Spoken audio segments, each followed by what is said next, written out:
Deus criou o ser humano, diz a Bíblia lá, que Deus fez homem à sua imagem e semelhança, né? Então tem mulher e tem marido que quer fazer do seu parceiro a sua imagem e semelhança. Quer dizer, ele idealiza, Deus sabe lá como é que ele idealizou aquele tipo de esposa ou de marido, entende?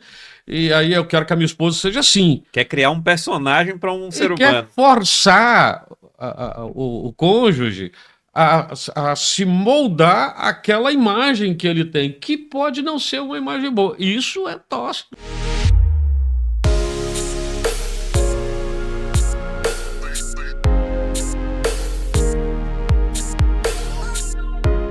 Esfera Podcast hoje vai falar sobre família, sobre aconselhamento de casais, e para isso eu trouxe um especialista na área, que é o pastor Max Mauro, que é especialista, né, em aconselhamento de casais e gerenciamento de conflitos. Um ótimo dia, pastor. Bom E dia. queria que o senhor se apresentasse para a nossa audiência, que é a audiência mais inteligente da internet, que vem aqui porque tem conteúdo útil, conteúdo que é informação e soma coisas boas para as pessoas. Então, quem é o pastor Max Mauro e o que ele faz? O pastor Max Mauro é filho de Deus, né? Pela graça de Jesus, salvo por Jesus, e é um pecador, então redimido, né? Casado há 36 anos com a Rosana, sou pai de dois filhos, Mateus e Sara, e sou avô. Tenho duas netinhas e um neto, né? E eu sou pastor já por quase 4 décadas da Igreja Batista, da Convenção Batista Brasileira. E ao longo da minha caminhada pastoral, a gente vem trabalhando com famílias, a partir, primeiramente, de algo que nós recebemos, né, como apoio, como aconselhamento no início do nosso casamento. E isso, então, nos motivou a buscar conhecimento, aperfeiçoamento acadêmico, para que a gente pudesse dar amparo na qualidade de pastor, mas também de quem vivenciou situações conflituosas e que foi ajudado, né? E assim a gente vem já há mais de 30 anos com encontros de casais, aconselhamento de casais, ajudando a transformar famílias disfuncionais em famílias funcionais. Então, basicamente, hoje é o que eu faço como ministério, né? E nesses 30 anos, o senhor acha que os casais eles vêm evoluindo e precisando cada vez menos de aconselhamento, ou o senhor acha que a coisa está precisando de mais É aconselhamento? a vida dinâmica, então cada época tem a sua realidade, né? As pessoas mudam porque os tempos mudam, e a mudança ela é muito positiva, ela é necessária até. O problema é quando essa mudança não é trabalhada, não evolui para uma maturidade. Então, você pergunta, mas os casais melhoraram ou pioraram? Não, cada época tem a sua demanda, tem a sua realidade, tem os seus desafios. Hoje, os casais enfrentam desafios que casais de 10 anos atrás não enfrentavam, ou de 20 anos atrás também, muito menos, né? Então, eu acredito que o que mudou foi Foi a conceito que muita gente tem de família, de relacionamento conjugal, né? E isso, obviamente, abre portas para uma série de situações que são boas e ruins ao mesmo tempo, dependendo de como elas são gerenciadas. Então, na verdade, os casais são os mesmos, mas os desafios é que estão diferentes, né? Os casais também não são os mesmos, sabe, Jaca? Porque a gente muda, né? E a gente deve mudar. Porque a gente a pessoa é um ser cultural. Então, se eu fosse a mesma pessoa que eu era um ano atrás, eu não evoluí, eu não cresci. Então, essa mudança é que precisa ser compreendida, compreende? Para que tanto o marido quanto a esposa saibam como vão desenvolvendo o seu relacionamento. Então, os casais também não são os mesmos. E se forem os mesmos, isso já é um problema. Já é um problema É, também. Tem que a, evoluir, né? tem que evoluir, mas essa mudança precisa ser é, bem orientada, precisa levar para uma maturidade. Gradativa também para não assustar o parceiro, né? Lógico, De uma exatamente. vez transforma em outra pessoa estranha, né? É verdade. Qual é o maior desafio dentre esses 30 anos aí que o senhor percebe, ou se são diferentes hoje? Hoje em dia, qual é o maior desafio enfrentado pelos casais para manter a relação estável e próspera? Próspera não falo nem no sentido financeiro, no sentido de melhorar a relação entre as duas pessoas. De qualidade relacional, né? Isso. Olha, hoje, principal problema hoje, o principal vetor para uma ruptura conjugal é a questão da comunicação. Não sou eu que estou dizendo, isso são os números que apontam diversas pesquisas. Aqui o espaço não nos permite, né? Senão ia dar as referências, enfim, mas foi já apontado que problemas de comunicação geram uma série de outros problemas que podem levar a uma ruptura. Então, os casais precisam aprender a se comunicar, né? E a comunicação ela transcende a simples palavra. Ela não é só dizer o que é. Essa é uma dimensão. Exatamente. Essa é uma dimensão, compreende? Da comunicação. Mas existe uma outra dimensão que é a comunicação não verbalizada, né? Que alguns vão chamar de metacomunicação, né? Às vezes um tipo de olhar, às vezes a forma que você fala, mas a tonalidade com que você fala, né? Ou a expressão facial, ou o tipo de gesto.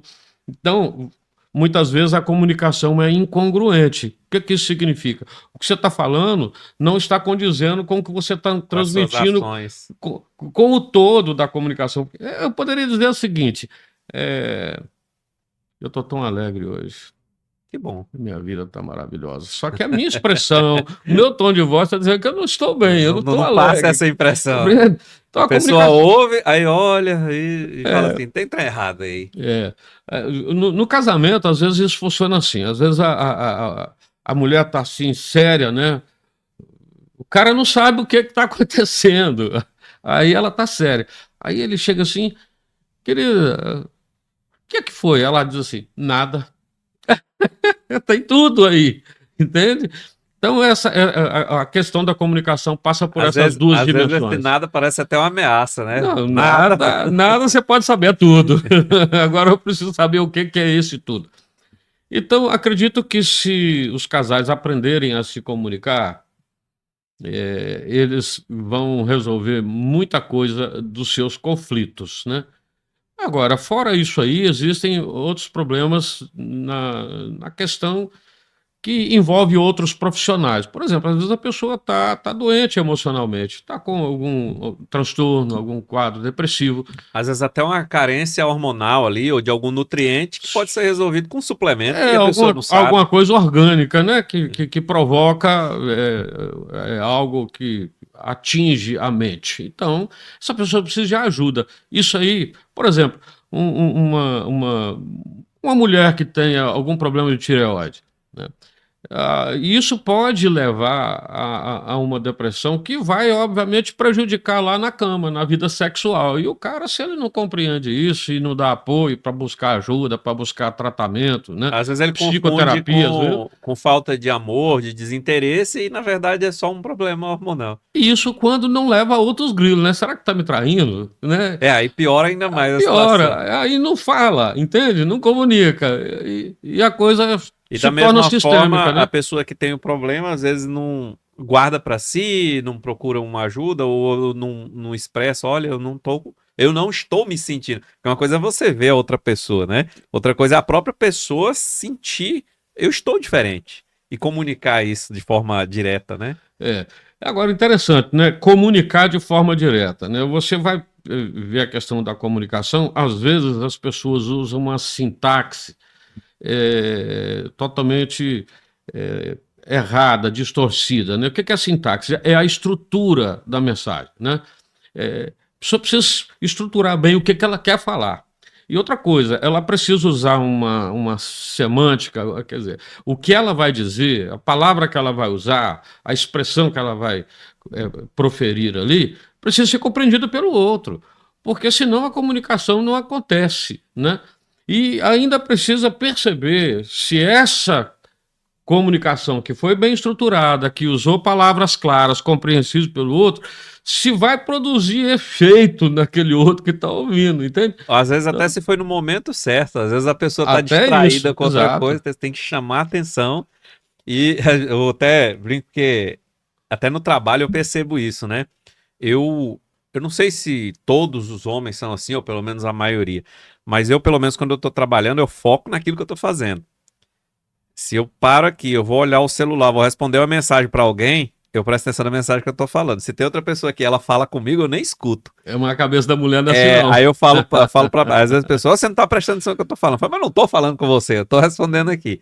Depois, chame a minha atenção. E aí, Aham. quando eu olhar pra você, ou mesmo que eu falar assim, pode falar, aí eu estou prestando atenção em você e não aqui.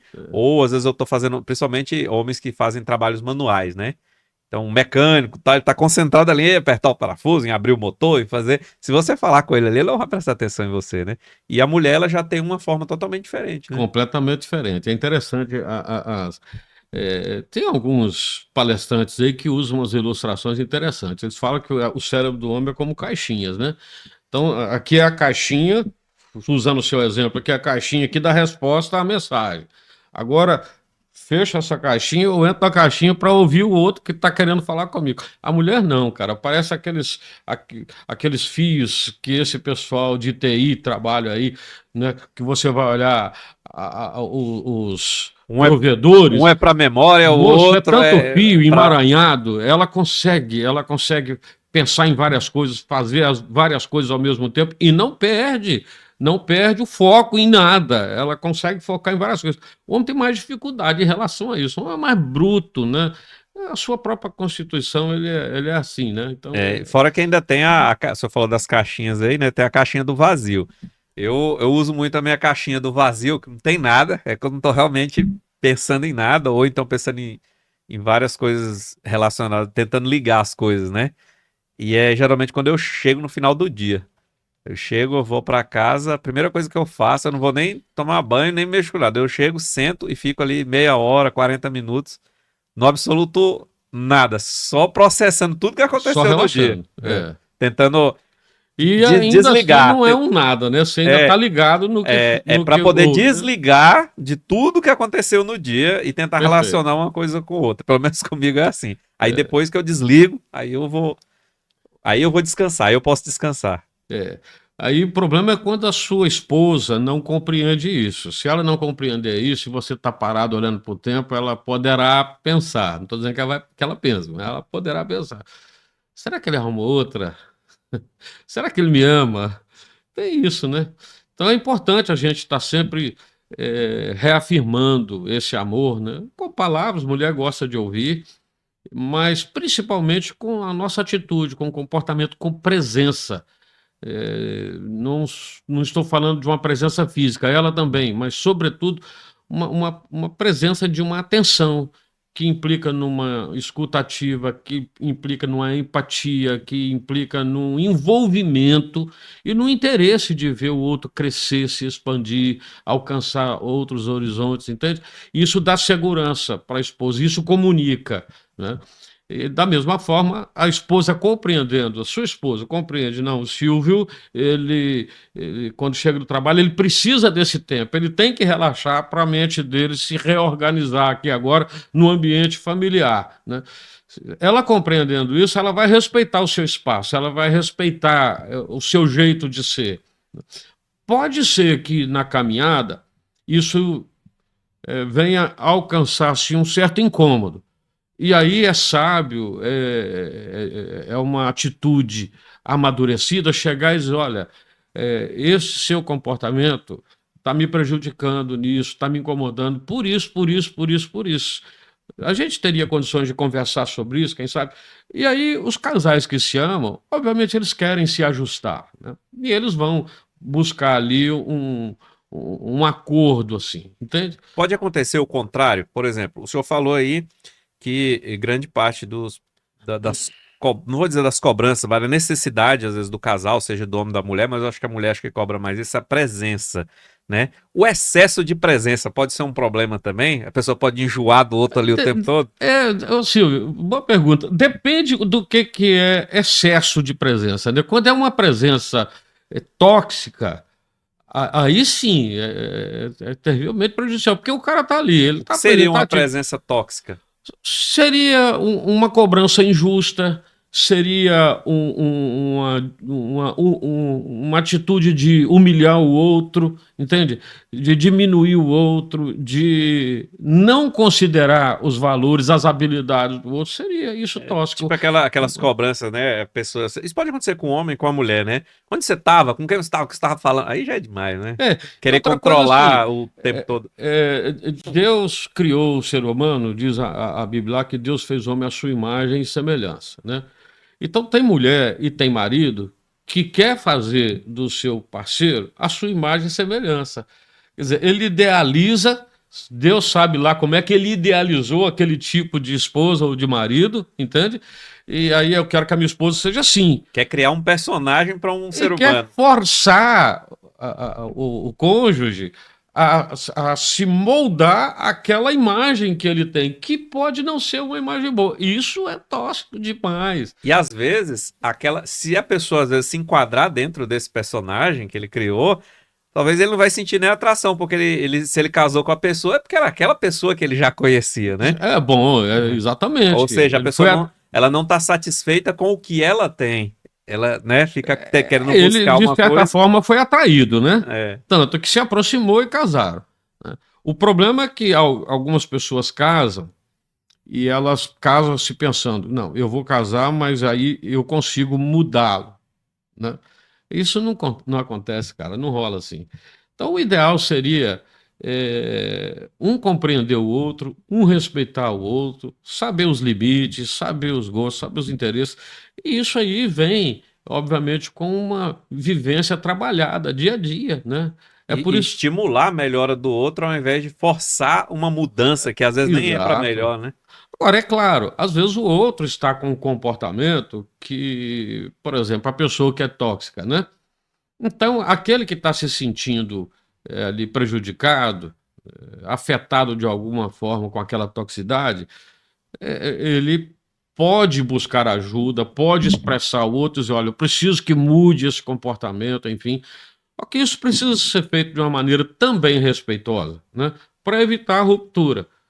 Porque se você vai com um comportamento tóxico, o outro vem enfrentando isso aí como uma reação também que se torna tóxica, ai, meu amigo, só Jesus na causa. Aí já não é mais relacionamento, aí já é rivalidade. Aí né? já é rivalidade, exatamente. Nós falamos aí do maior problema enfrentador, você falou que é comunicação, mas e quais são as vantagens dos casais atuais, né? Dos casais que a gente pode dizer, não vou dizer moderno, né? Da atualidade. O que eles têm de vantagem que os casais de 30 anos atrás estavam começando ou passando por dificuldades não tinham? Existe? Essa pergunta não estava no roteiro, não. Bom, existe, óbvio. Primeira coisa, eles têm uma história para trás aí, exemplos, né? Hoje vou pegar aqui a questão da fé religiosa. A gente olha nas histórias bíblicas, a gente vai encontrar personagens ali, casais, irmãos, filhos, né? comunidades, sociedades, entende? Existe ali uma história que vai apontar erros e acertos. Então, é quase que um manual. É quase que um manual. Então, essa já é uma grande vantagem. A gente olha para trás, vê os nossos pais, as pessoas próximas a nós e a sociedade como um todo. E a gente pode trazer aprendizado para nós, né? Hoje tem também um avanço na medicina que ajuda muito em disfunções hormonais, em problemas, né, psicológicos, sexuais. Todos eles. E tem muitos hoje profissionais que podem ajudar e recursos na área da medicina. Então, nós temos a história, nós temos uma ciência mais avançada, principalmente na área da saúde mental e saúde médica como um todo. E esse casal tem uma vivência com seus pais. Bem, esses pais também tiveram essa mesma visão. Se eles souberam usar ou não, mas eles podem fazer essa análise ali. E existem padrões que são bons, que podem ser reproduzidos. E eles perceberem também que existem padrões que não são tão bons, alguns são doentios, que devem ser quebrados, entende? Então, eu acredito que essas vantagens todos os casais sempre têm, porque ele sempre vai ter uma história, enfim, né? Então, é mais ou menos isso. Antigamente tinha muitos casamentos arranjados. As famílias, né? Elas juntavam ali, às vezes até negociavam isso, né? E não tinha internet, não tinha uma série de ferramentas de Eram comunicação os, com as eram os, pessoas. eram os pais que escolhiam os cônjuges, né? Isso, né? E muita gente fala que não, a pessoa deveria casar por amor e tal. Mas os casamentos antigamente duravam mais. Ou nem acabavam, né? Era só até que a morte se separe. E hoje a gente vê que há uma frequência muito grande na separação, em novos casamentos, aquela coisa toda. E o povo hoje diz que casa por amor, por escolha. O senhor acha que realmente as pessoas estão casando por amor ou é só por tesão, por paixão ou por carência? E de fato, às vezes até a figura do casamento arranjado não era tão ruim assim comparado com hoje. Não, eu acredito que tem gente que casa por amor. Acredito que a maioria casa por amor. Com relação aos casais de antigamente que eram arranjados, né? Você está falando na nossa cultura, porque ainda existem culturas que os casamentos estão Aqui no arranjados. Ocidente. Mas aqui na nossa cultura, é, se a gente for analisar, muito do que se fala de amor é um amor falseado. Não era amor. Havia ali todo um peso religioso, um peso cultural, um conservadorismo assim muito fechado e mal compreendido, de maneira que separar causava um escândalo, um problema familiar, muitas vezes financeiro, enfim, as pessoas eram deserdadas. Então, eles mantinham a todo custo. É, Às vezes de fachada. muito. A gente já deparou com muitos casais com 35 anos de casados que se separaram. E a grande pergunta é como que viveu 35 anos? Porque havia um fator que mantinha eles juntos, não era o amor. Às vezes era um filho, o filho saiu, foi, né, de alguma forma, o ninho ficou vazio e eles não se suportavam. Às vezes dorme até Aquilo em que quarto causa, separado. aquilo que causava a homeostase deles ali, né, o equilíbrio, acabou aquilo saindo, então houve a ruptura. Agora, voltando aqui à atualidade, eu acredito que as pessoas casam por amor. Talvez não todos, né? Mas a maioria acredito que seja por amor. O problema é a compreensão do amor. Que Entende? é amor na cabeça de cada um. Nós temos, o Silvio, nós temos uma influência muito grande da cultura econômica. Nós temos aí um capitalismo que não é tão neoliberal, mas ele acaba sendo neoliberal nos seus eixos, né? Por exemplo, a competitividade, né? A individualidade e ética de mercado. Então, hoje, nós crescemos aprendendo a ser competitivo, as coisas são meritórias, né? E Às a- vezes até dentro do casal pode acontecer essas Exato, competições. eu vou chegar lá. E aí entra também o individualismo, né? As pessoas, dentro de uma visão mercadológica, né, capitalista, isso é saudável, né? Na medida que isso não é feito com uma ética de mercado corrompida. Se dentro da ética isso é saudável. Agora, essas coisas não ficam só na economia de mercado. Isso cria uma cultura que adentra no nosso conviver. Então, isso vai para dentro de casa. Quando o casal entra ali para competir, né? Eu ganho mais do que você. Aí começa a separar os orçamentos. Isso já é ruim. Entende? Quando o individualismo está ali arraigado na mente. Então, as pessoas ficam casadas enquanto eu estiver levando vantagem. Né? E a vaidade também cresce, né? Exatamente, enquanto eu estiver levando vantagem, enquanto ela ou ele for bonito, gostoso, né, para usar alguns termos aí, enfim. E aí a questão da ética, ela tornou-se muito relativista, né?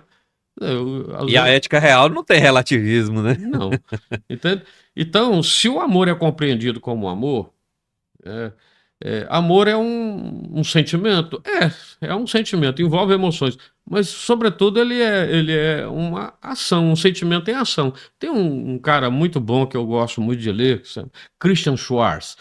Ele é um luterano, ele tem um livro, ele tem vários livros, mas tem um livro especificamente que ele é muito interessante, que é Aprendendo a Amar. Ele trabalha no seu livro sobre o amor fraternal na comunidade de fé da igreja. Mas os princípios que ele traz ali no livro dá para a gente trazer para a vida conjugal.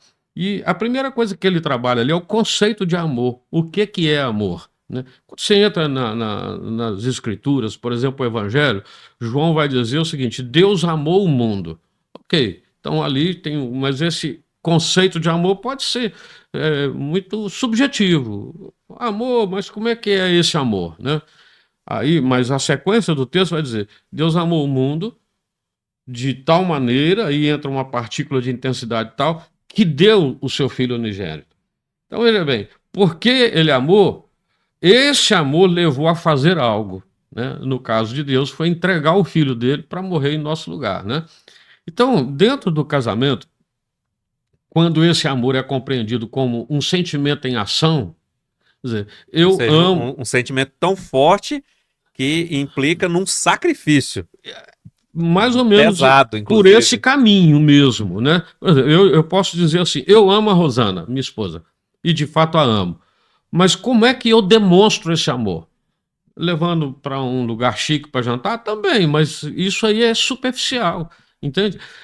Eu demonstro esse amor na medida em que eu trabalho em função do bem-estar dela. Entrega algo valioso para você, não Você, para. você usou a palavra sacrifício, né? A Bíblia vai dizer o seguinte: que o marido deve amar a esposa como Cristo amou a igreja e a si mesmo se entregou por ela. Ou seja, ele deu a vida pela igreja, né? É um amor Quando fala sacrificial. igreja, nós, né? Não é uma igreja assim estruturada na Não religião como foi um faz prédio, descrição. né? Não, não. É a igreja como toda a população que crê em Que são Deus. aqueles que recebem Jesus como Salvador, né? Que buscam isso aí. Então, as pessoas casam por amor, voltando à sua pergunta. Sim, mas o que que elas compreendem por amor? Né? Então, amor é uma entrega diária, constante. Resumindo, amor não é receber, amor também é É entrega. receber também, né? Não, fala assim, mas não é só receber, porque Não, muita gente exato. interpreta como amor é uma coisa que eu quero pra mim. Tá, mas o que que você entrega de volta, né? É uma via de mão dupla, né? É por isso que chama relacionamento, né? É. É lá e cá, entende? E o que que o senhor acha que pode ser aprendido? Porque, por exemplo, o senhor é um especialista em aconselhamento. O aconselhamento ele é importante em qual nível para os casais manterem as relações, né? Eles têm que se virar sozinhos, é importante buscar um aconselhamento. Em que nível isso pode ajudar as pessoas? Em todos os níveis o aconselhamento é importante. Qualquer um pode aconselhar? Qualquer um pode aconselhar, até quem está pensando em namorar, se quer namorar, né, deve aconselhar, dependendo que tipo de namoro você quer, para onde você quer conduzir esse relacionamento, enfim. E também a questão do noivado, né? O que concepção você tem de casamento, o que você espera, né, do outro, o que você pensa que vai envolver você no seu comportamento, que mudanças vão acontecer. Quem está no início da relação conjugal e quem tem mais. Essa semana mesmo eu recebi uma mensagem de uma pessoa que tem 40 anos que está casada e está em crise no casamento, perguntando: pode me ajudar? Eu disse: depende. Se tiver ao meu alcance, eu tenho prazer em ajudar. Então a gente está iniciando uma conversa nisso aí. Então, o aconselhamento ele é importante em qualquer nível. Agora, o que não pode acontecer é o conselheiro levar o aconselhamento para uma manipulação, entende? E querer solucionar, dar as soluções. É importante conduzir o aconselhado a encontrar as soluções, abrir as portas de entendimento, através de perguntas, através de técnicas que você vai utilizando, que a própria pessoa vai expor o problema e, dentro da conversa, ela mesma vai encontrando as soluções e os caminhos para aplicar isso lá na sua. Obviamente, o profissional está ali para dar esse apoio, para dar, mas como um facilitador e É não porque como um solucionador de quem problemas. vive é a pessoa, né? A Exato. realidade dela é diferente da própria pessoa que está aconselhando. Então não tem como você dizer, faça isso, a pessoa não viu a história toda, né? Exato. Então, o conselheiro ele vai entrar como um facilitador, aquele que vai abrir a mente para ela ver vários ângulos, né? Tem dentro da teoria sistêmica, né? Teoria geral do sistema, Bertalanffy, ele diz que tem 4 princípios, né, que regem todos os sistemas vivos, né? A família é um sistema vivo. Um desses princípios ele chama de equifinalidade. O que ele quer dizer com isso? Ele quer dizer o seguinte, que você tem um objetivo, ou então você tem um destino, um caminho, um local onde você quer chegar. Mas como que você vai alcançar esse objetivo, ou como que você vai chegar a esse endereço aí, a esse destino, né? Então, ele diz o seguinte: você pode chegar a um lugar por múltiplos caminhos. Não existe só um caminho certo e viável. Existem múltiplos. Da mesma forma, os objetivos. Não tem só uma forma de você alcançar um objetivo, tem vários. E quando você encontra um problema, o objetivo é o quê? Resolver aquele problema. Então, não tem uma só maneira, tem várias possibilidades de se resolver um E cada problema. uma tem um tempo diferente e um preço diferente, né? Exato, entende? Então, o conselheiro vai entrar assim: olha, eu quero mostrar para você que existem várias formas de resolver isso aqui. Quer dizer, não, só o meu pai e minha mãe era assim, então assim que é o certo, eu faço isso porque os meus avós faziam assim, sempre deu certo. Será? Pode ser que tenha dado certo, mas será que não tem uma forma que seja mais produtiva, que leve a maior Quanto tempo crescimento? levou isso? Quanto O que tempo? custou? É, Tinha internet naquela época? Não tinha, né? E eu aprendi. Então, você não assim, viveu tudo que eles viveram. exato. Então, você se prende a uma única maneira, a uma única forma, a um único caminho, você perde oportunidades de crescer ou de alcançar de uma maneira mais vultuosa, posso dizer assim, aquele objetivo, né? Esses aconselhamentos para casais, até para melhorar essa dinâmica e trazer um resultado melhor, né, de convivência e vida adiante, né? Isso serve só para quem está vivendo uma vida dentro de uma religião, dentro de uma igreja ou de algum credo. Ou, por exemplo, tem muitos casais hoje que se conhecem, começam a se gostar, começam a namorar e daqui a pouco estão morando juntos. E não casaram na igreja, não casaram no civil, nem nada. Mas eles vivem lá. E eles também têm os mesmos conflitos, provavelmente. Com certeza. Esse tipo de relacionamento, ele é a mesma coisa para você aconselhar? Ele é diferente? Como que funciona isso? Como que essas pessoas podem buscar melhorar seus relacionamentos também? Tem gente que vive Cada 50 anos. conselheiro tem a sua abordagem, né? Como os psicólogos têm as suas abordagens, e os médicos, cada um vai ter uma conduta e elas podem mudar, e não quer dizer que uma é mais certa do que a outra. Até porque as pessoas são diferentes, então é o contexto ali que vai mostrar qual seria a melhor abordagem, a melhor técnica. O meu caso, eu sou um conselheiro com uma perspectiva bíblica, sou um conselheiro bíblico, eu sou um pastor. Eu tenho uma formação bíblica e tenho um entendimento. Então, quem procura aconselhamento comigo já sabe que a minha abordagem é bíblica. Obviamente, quando eu falo de Bíblia, eu não estou me prendendo a uma religião, entende? Mas aos princípios. Mas são princípios.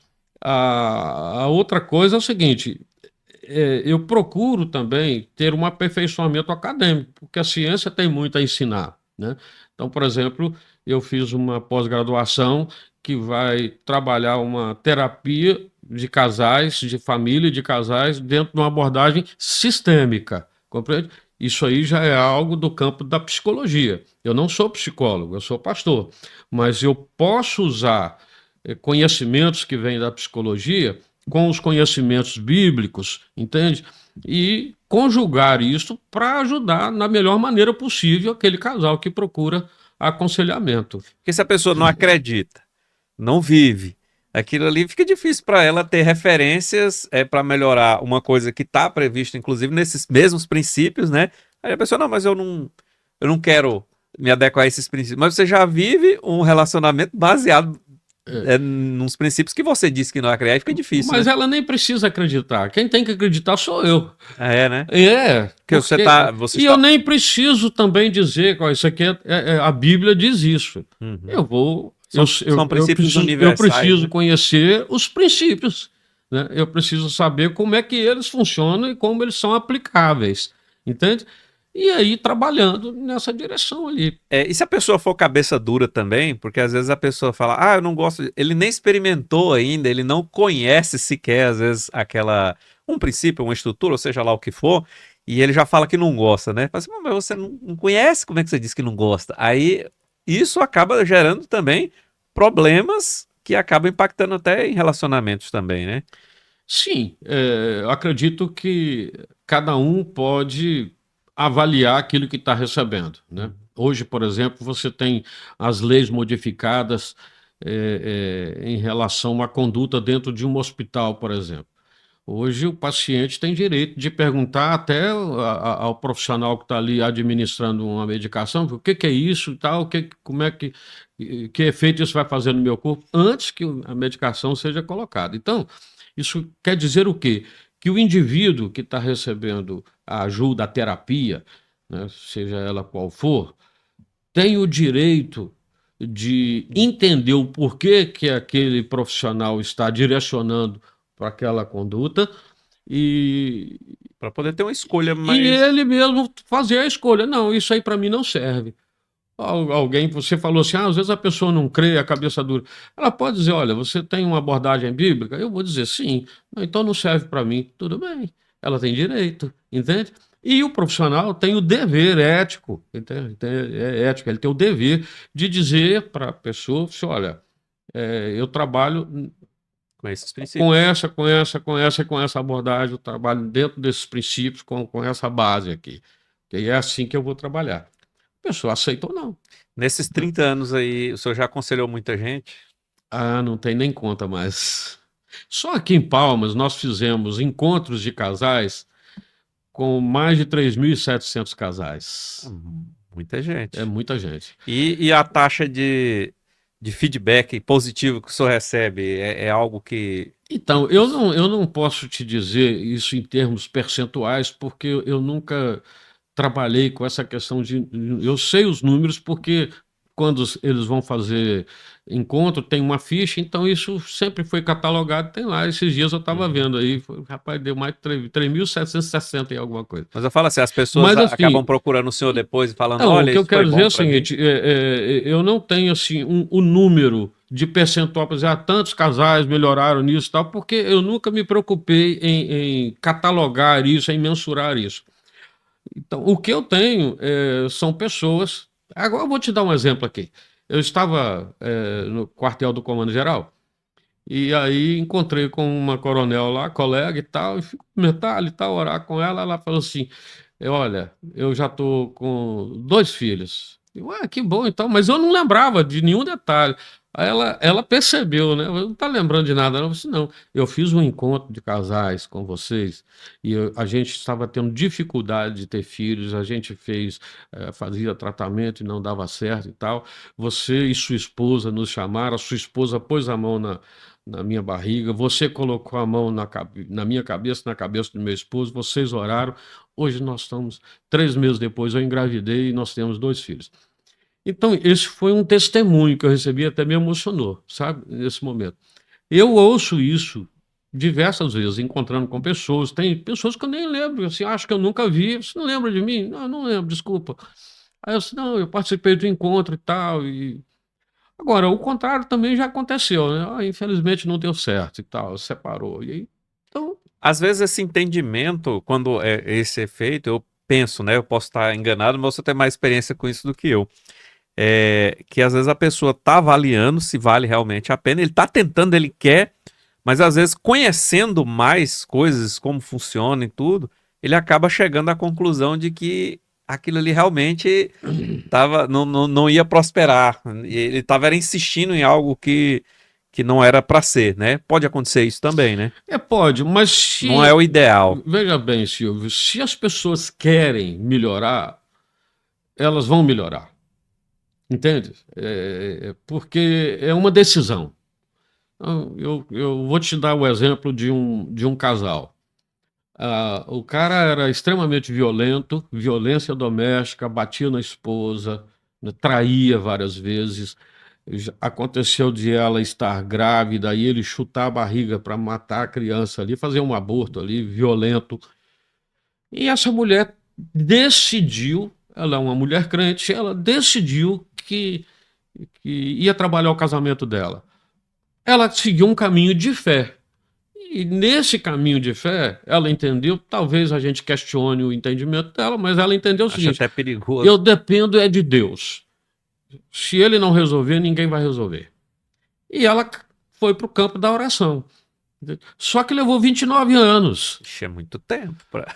Só que ela decidiu, cara. Uhum. Entende? Então, eu estou dizendo o seguinte: você aconselharia as pessoas a fazer isso? Não, eu só estou dizendo que existe alguém com essa experiência.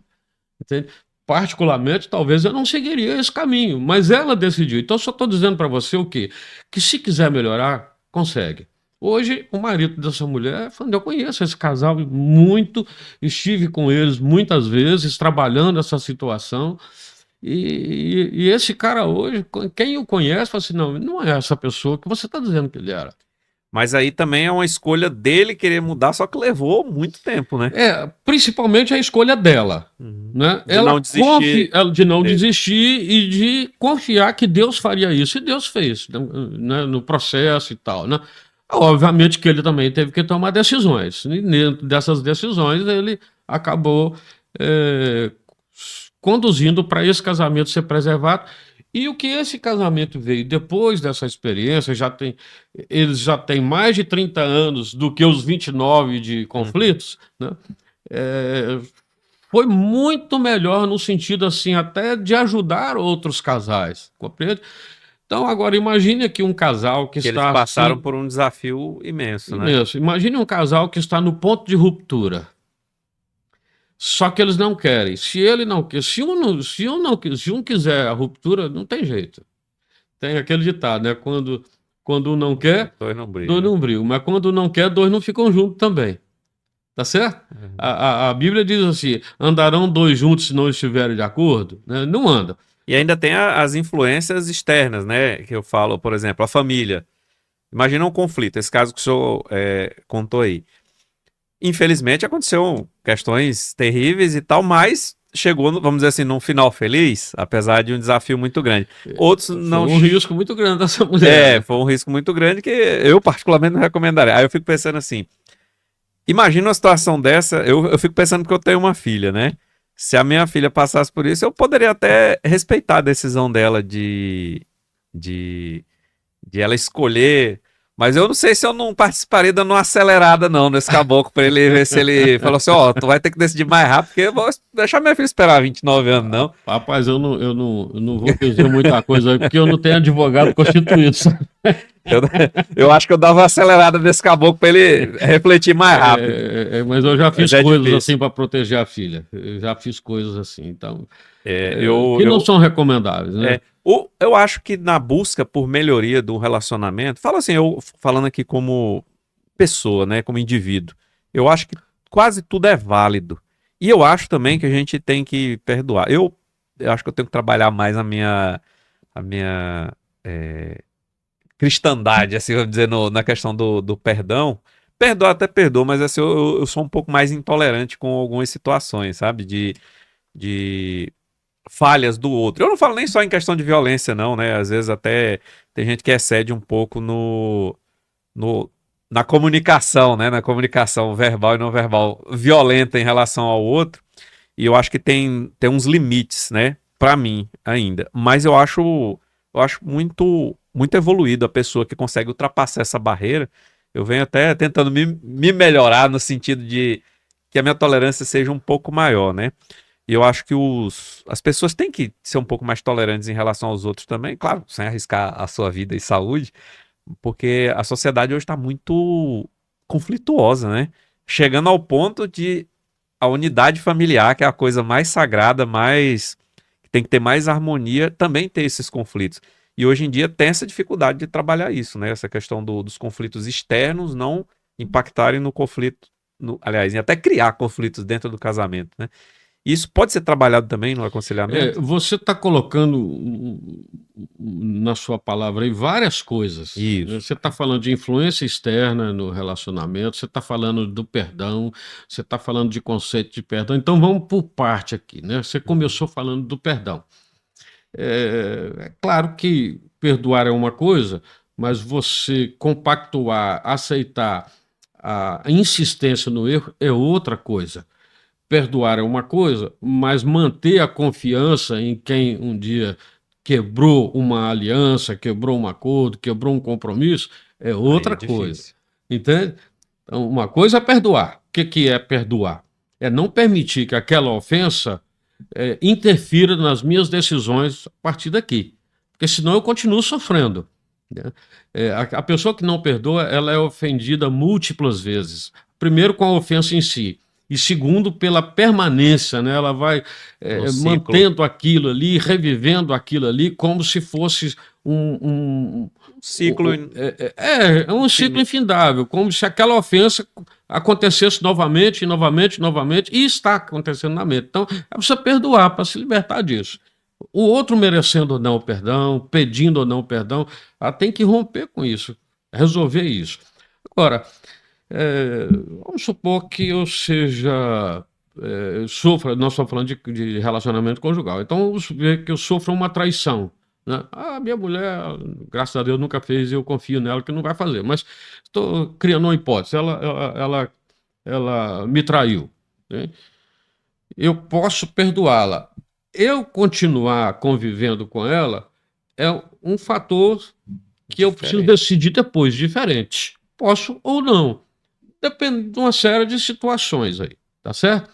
Agora, vamos supor que essa traição seja reiterante, né? Ela fez uma vez, perdoei, fez outra. Aí já não é só uma questão de uma traição, entende? Já é uma questão de um caráter que está levando a esse comportamento. Então, eu não preciso tolerar isso. Aí já não é mais, aí já não tá em perdão, aí já teria em aceitação, que é Aí, diferente. aí é o seguinte, aí já não é a questão de perder. Eu posso continuar perdoando, mas eu não tenho que aceitar ser constantemente traído, né? Então, a questão do perdão é essa aí. Agora, as influências externas, elas têm, não só você citou família aí mais cedo, né, os familiares, pai, mãe e tal, isso acontece, né? O casal precisa se blindar, ele tem que ter limites, né? E até Ah, gente de fora do trabalho que às vezes quer, quer acabar com aquele relacionamento. essa semana eu tava ouvindo de uma pessoa que estava contando a respeito de uma experiência que eles viveram, esse casal, que a sogra e a nora eh, brigaram, né? O que não é raro, né? Mas é muito É ruim, né? muito frequente. Então, a sogra e nora brigaram. E foi uma briga, realmente uma briga muito tensa. E aí, quando o filho estava chegando do trabalho, essa mãe, né, a sogra, obviamente já correu para dar a versão dos fatos primeiro do que a esposa, né? Aí o marido tomou uma atitude e falou assim: mãe, você estando certo ou errado, ou fulana, citou o nome da esposa, estando certo ou errado, eu vou ficar do lado dela. Não, mas não é possível, eu vou ficar do lado dela. Mas por quê? Porque você é mãe. E porque você é mãe, você vai me amar mesmo eu errando, você vai me amar mesmo eu te decepcionando. Ela não. Esse amor é construído. Então, se eu fico do seu lado, ela vai se sentir aqui de lado, que ela não tem a importância. Compreende? Depois eles vão se acertar se a esposa errou ou não, mas ele tomou uma atitude correta. A mãe não ia mudar no seu amor, dependendo do filho, podia ser o pior filho, mas a esposa sim. Então, esse é um exemplo de influência externa. Só que nós temos hoje uma influência externa muito mais nociva do que essa. Porque nem toda sogra ou toda mãe interfere no casamento. Isso Algumas até acontece, ajudam. alguns até ajudam, né? A minha sogra nunca se intrometeu, a minha esposa disse que a minha mãe nunca se intrometeu, então a gente também evita fazer isso com os nossos filhos. Pelo contrário, é ajudar. Mas tem umas influências que são muito mais perigosas hoje, que são as narrativas que a sociedade hoje vive. Por exemplo, o conceito de feminino, o conceito de masculino, né? Então, se a gente vai As pegando tais das desconstruções. das desconstruções que Que o trabalham, nome já fala. já fala, O desconstruir. negócio levou milhares, talvez milhões de anos para ser construído. Aí eu agora acho que não funciona mais, vou desconstruir isso. Assim, né? Então, Cada assim, um sabe de o si, casal mas precisa blindar com essas, porque as narrativas vão sendo criadas dentro de contextos, na maioria das vezes, políticos, entende? Ou para reafirmar algo assim, olha, eu penso assim, eu não quero saber se isso é o certo, é para mim é certo, então eu quero impor esse meu pensamento como algo que tem que ser aceitado e que tem que mudar tudo, porque é assim que tem que ser. e o que eu acho mais curioso em tudo isso, pastor, é que a essência disso tudo é claramente falada, é contra a família. Aí eu penso assim, Perfeito. eu sempre quis ter família. Então eu não aceito que ninguém venha contra a minha vontade em ter família, porque é uma decisão minha e é uma coisa que eu vou ficar dentro do meu plano pessoal, individual. Então, se você não gosta de família, não quer ter, não case, pô, fica pra lá, vai viver sozinho, né? Ninguém é Então, obrigado assim, a casar, né? eu sou meio, pode me chamar de radical nesse sentido, mas se for pra ser, eu vou ser radical mesmo, porque a minha escolha em querer ter uma família, ela só, eu acho que a única coisa que impede isso é se Deus realmente não queira que eu tenha essa família, e isso aí eu acho que é pouco provável, mas pode acontecer também, mas aí é um propósito diferente, isso eu vou acabar aprendendo. Ou se eu resolver não ter, né? Talvez a pessoa que eu escolha também não queira, né? Tem esse fator. Mas agora, uma influência externa, social, política, querer me impedir de exercer uma escolha minha Exatamente. que é do direito natural, inclusive, e Hum. vivenciar, eu já acho que é forçação de barra demais. Então é exatamente esse ponto aí. São essas narrativas, essa tentativa de desconstruir a família, desconstruir o conceito de casal, né? É que torna-se às vezes até mais perigoso do que qualquer outra influência. Então, o casal que quer viver de uma forma saudável, né? Um casal conservador, ele vai ter condições maiores de se blindar em relação a isso. Um casal que é mais liberal, pode ser que receba algumas influências. Vai ser bom para ele ou não? Eu não estou falando do ponto de vista bíblico, se é certo ou errado, eu não quero entrar nesse caminho. É até lógico, né? Se É, abriu mais oportunidades de algo externo avançar sobre o seu relacionamento, mais probabilidade de ter. então, assim, se o casal mais liberal pode ser que ele aceite. Agora, até que ponto isso é bom para esse casal? Qual resultado isso vai A trazer? médio e longo Entende? prazo. A médio e longo prazo. Então, essas coisas precisam ser analisadas, compreende? Porque senão essas influências acabam descaracterizando até a individualidade deles. Eles se tornam uma pessoa que, de fato, eles não foram formados dessa forma, mas por influência de narrativas, de uma visão, né? Que alguém teve e falou assim: não, o meu padrão de homem ou de mulher é esse, então eu vou implantar, vou tentar empurrar, né? Já tem o ditado antigo, Força. né? Panela que muitos mexem, desanda ali o Exato, tempero. exatamente. Então, essa pessoa acaba não sendo ela perde a sua individualidade, ela se torna não o que ela idealizou, talvez, mas o que um outro idealizou Uma espécie de quimera ali. formou nela aquele pensamento ali. Entende? E a pessoa que está precisando de um aconselhamento ou que tem um interesse de conhecer como que funciona, como é que ele encontra o senhor? Tem rede social, tem Eu site, não tem me divulgo telefone, assim como conselheiro, não, entende? mas só... Normalmente quem me procura são pessoas que já me conhecem. Mas se alguém está ouvindo aqui esse podcast aqui e quiser ouvir, vai lá no Instagram, Max Mauro 4, né?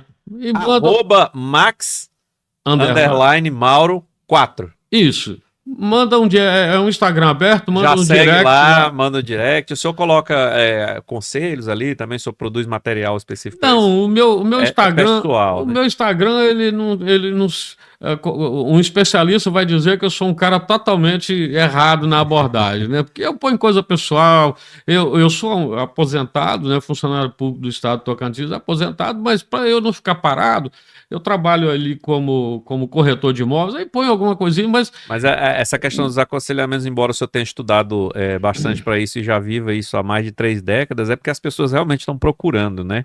sim, E aí então elas podem mandar um direct para o senhor pode, lá. O pode. senhor falou também que vai ter um evento focado para casais, né, com palestras. Que evento é esse e como que funciona esse evento? Esse evento é, na verdade, uma ação de um projeto, assim, numa dimensão que eu mesmo não consegui mensurar ainda onde vai chegar, mas vai ser algo grande. A ideia é o seguinte: como você disse, eu sou especialista em aconselhamento de casais e trabalho aí na estruturação de famílias, né? Com encontros, com aconselhamento e com uma série de abordagens. Só que eu sou uma pessoa que vai passar, tem outros que também vão passar. Acredito que se nós, eu e todos os demais que têm essas mesmas habilidades e formações, se a gente conseguir formar uma equipe de líderes, de conselheiros que sejam multiplicadores, ou seja, nós vamos formar alguns líderes, alguns conselheiros, mas eles também vão formar outros, né? E assim, de uma maneira Criar uma rede constante, né? de apoio. Para quê? Para que a gente possa ajudar famílias a serem funcionais. E aí a funcionalidade numa perspectiva da psicologia mesmo. Cada um cumprindo o seu papel, entendendo qual é o seu papel, entendendo qual que é o seu lugar e o lugar do outro. E eles trabalharam ali dentro de uma saúde relacional no casamento. Então, para isso acontecer, tem várias ações. Uma delas é essa que você está falando aí, que é uma imersão. Na verdade, é um jantar com casais, mas é um jantar com 3 palestras para entrar fundo dentro de um tema específico. E essa primeira imersão vai trabalhar a questão da saúde emocional no casamento, né? Encontros, raízes, caminhos, né, que vai trazer a esses casais uma visão por exemplo, quais são os padrões que tiveram ali no relacionamento com seus pais, na sua família de origem e que estão acontecendo aqui agora.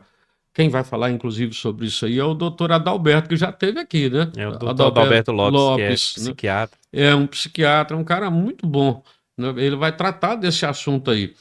Então, vai ser abordado Tratar também desde as raízes, onde tudo começou, até onde chegou ali. os encontros que tiveram, né, nessa Uhum. caminhada e os caminhos possíveis para você trabalhar uma saúde. Eu vou falar nessa ocasião a respeito da gestão de conflitos. Como que eles surgem, como eles podem ser abordados, qual a melhor maneira, porque o conflito é importante, tá, ô Silvio? A gente às vezes fala que o casamento bom é que não tenha conflito. Não, ele precisa ter o conflito. O problema é como você vai administrar o conflito. Se esse conflito ele é para trazer alguma evolução, alguma melhoria, ou se ele é para destruir as coisas, né? É como você vai administrar o conflito. O conflito não pode se tornar uma guerra. O conflito vai acontecer, ele é inevitável, mas como você administra ele, como você pode tirar benefícios do conflito para o crescimento de ambos, é que é importante. Então, é por esse caminho que a gente vai trabalhar. E outra pessoa que vai estar palestrando para nós é um doutor em psicologia clínica, que é o doutor Irã Jonatas, né? Professor universitário, cara muito bom, que vai trabalhar também essas questões, buscando ajudar a promover a saúde emocional no casamento.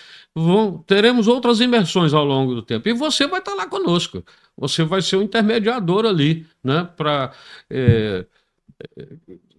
Uma mesa não é redonda traduzir, ali. mas você que vai intermediar entre os palestrantes e os Eu participantes. sou o perguntador. Um perguntador, exatamente. E eu acredito que vai ser muito interessante a sua participação, porque você vai ajudar as pessoas a talvez formular perguntas que elas estão ali e não sabem nem como perguntar. Então, Às esse vezes a pessoa evento fica aí. com vergonha de perguntar, né? É, Aí é só perguntar assim, pessoal. Fala, ó, um amigo meu perguntou. aí é o seguinte, já que você mencionou sobre essa imersão, eu queria fazer uma propaganda dela. Pode Posso ficar à fazer? vontade. Bom, O espaço aqui é para isso também.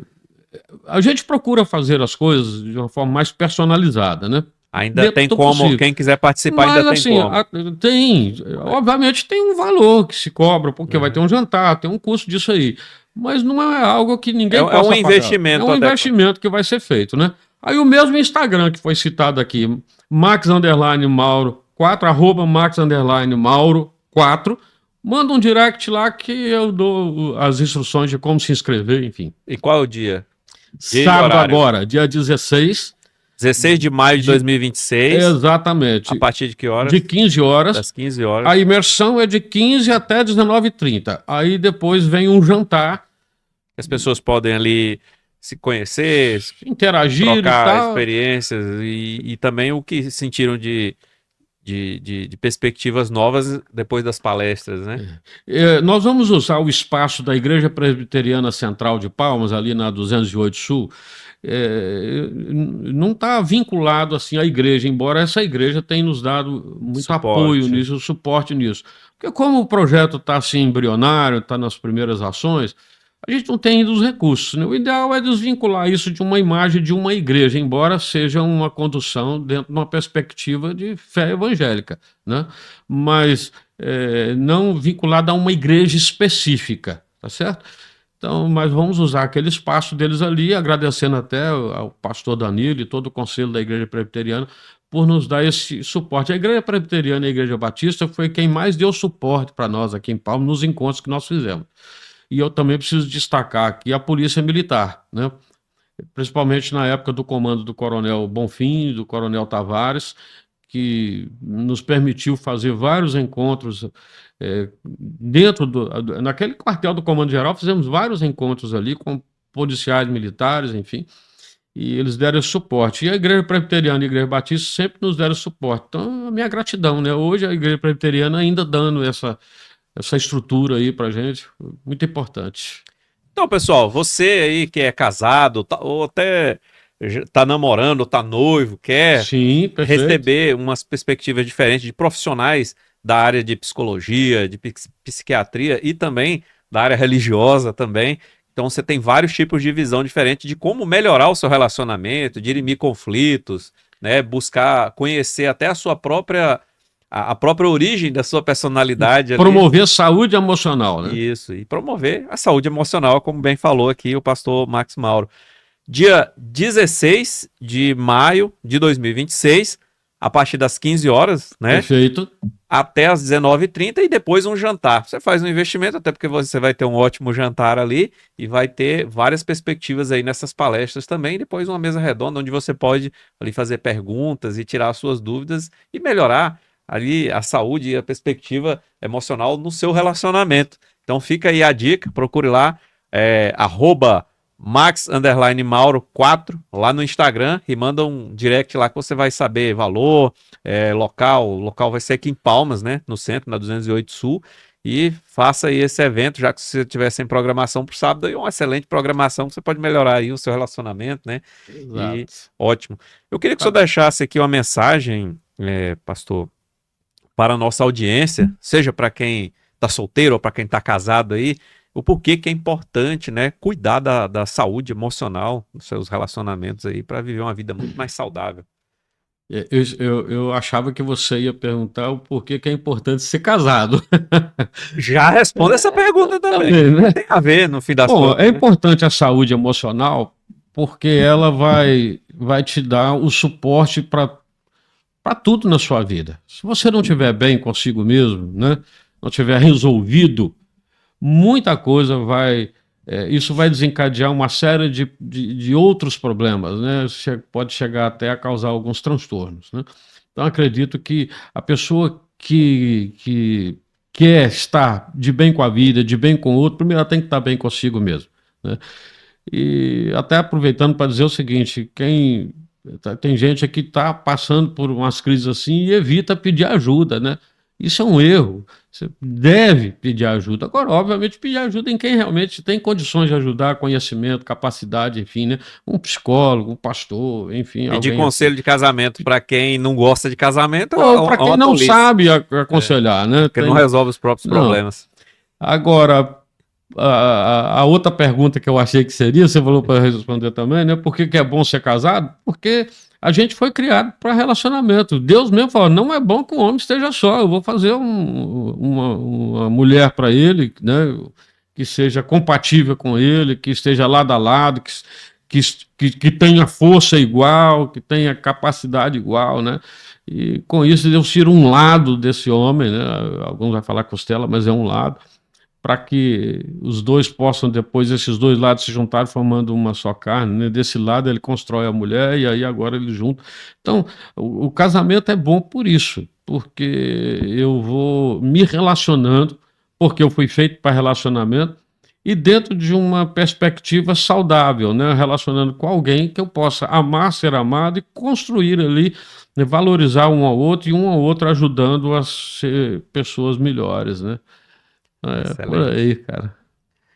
Pois é, pessoal, eu gostei muito desse episódio, porque é sempre bom a gente estar falando sobre relacionamentos, e relacionamentos de todas as naturezas possíveis, né? Amizade, trabalho, tudo, mas por que não falar do relacionamento mais importante, às vezes, da vida de uma pessoa, que é o casamento, né? Que dali você vai prosperar a sua vida espiritual, a sua família, né? Você vai ter filhos, vai crescer e multiplicar nessa terra, que foi o que o nosso Criador nos deixou também como uma das nossas perspectivas de vida, né? E princípios da existência do ser humano, né? E Exato. para isso que nós multipliquemos aí as boas almas nessa terra, né?